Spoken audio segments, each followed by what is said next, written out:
So hello guys, আমরা সেদিন একটা অন্নপ্রাশনে গিয়েছিলাম। তো সেখানে আমাদেরকে প্রথমে দিয়েছিল ফ্রায়েড রাইস, তার সাথে ছিল মটর পনির, আর তার সাথে ছিল সবথেকে সবার পছন্দের ভেটকি মাছের পাতুরি, বাটা পোনার চপ, আর ছিল ফুলকপির পোস্ত, দই কাতলা ছিল সাথে। ভেটকি মাছের পাতুরিটা অসাধারণ ছিল, তো সেই জন্য আর এক পিস নিয়েছিলাম।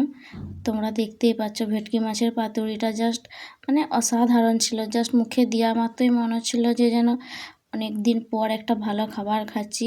শীতের মৌসুম বুঝতেই পারছো, তার সাথে মাছ, আর তার সাথে ফ্রায়েড রাইস, আর তার সাথে বাটা পোনার চপ, পুরো একদম মনে হচ্ছে যেন পুরো ক্ষীর। তার সাথে ছিল পায়েস, যেহেতু অন্নপ্রাশন, আর ছিল চাটনি, আর ছিল একটা করে সন্দেশ, আর ছিল কালো জাম। Tata, bye bye. আজকের ভিডিও এটাই ছিল।